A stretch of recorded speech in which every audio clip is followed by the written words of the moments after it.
برطانیہ کی سیاست میں نئی تاریخ رقم ہو گئی اور ایک مسلمان حمزہ یوسف اسکاٹش نیشنل پارٹی کے نئے سربراہ منتخب ہو گئے۔ اسی کے ساتھ ہی حمزہ یوسف اسکاٹ لینڈ کے پہلے مسلمان وزیر اعظم مقرر ہوئے۔ سخت مقابلے کے بعد نکولا سٹرجن کی جگہ اسکاٹش نیشنل پارٹی کے نئے سربراہ منتخب ہونے والے 37 سالہ حمزہ یوسف کو آزادی حاصل کرنے کی کوشش میں اسکاٹش نیشنل پارٹی کو متحد کرنے کی مشکل کا سامنا ہے۔ حمزہ یوسف نے پارٹی الیکشن میں اپنے حریفوں کیٹ فوربز اور راش ریگن کو شکست دی، جس کے بعد جماعت میں پائی جانے والی تقسیم واضح ہو گئی ہے۔ اسکاٹ لینڈ کے وزیر صحت حمزہ یوسف کو نکولا سٹرجن کا پسندیدہ جانشین سمجھا جاتا ہے۔ پاکستانی پس منظر کی بات کریں تو حمزہ یوسف کے دادا دادی 1962 میں پاکستان سے اسکاٹ لینڈ منتقل ہوئے تھے، جبکہ ان کی والدہ کینیا میں جنوبی ایشیائی نژاد خاندان میں پیدا ہوئیں۔ حمزہ یوسف کے والد کا تعلق خانیوال کی تحصیل میاں چنو سے ہے۔ حمزہ کی دوسری بیوی سے ان کا ایک بچہ اور ایک سوتیلی بیٹی بھی ہے۔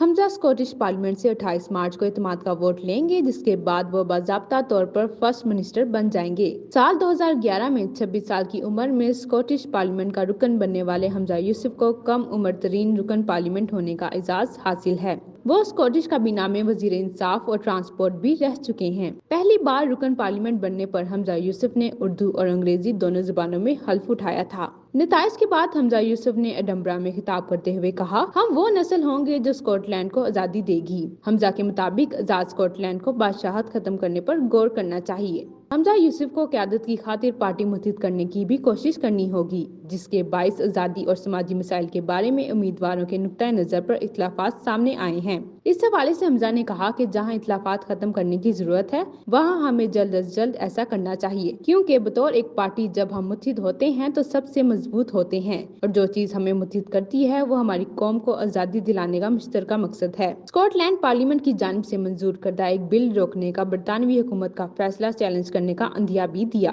جس سے لوگوں کو اپنی قانونی جنس تبدیل کرنے میں آسانی ہوتی ہے۔ حمزہ کا کہنا ہے کہ وہ اپنے عقیدے کی بنا پر قانون سازی نہیں کرتے اور ہم جنس پرستوں کی شادی کی حمایت کرتے ہیں۔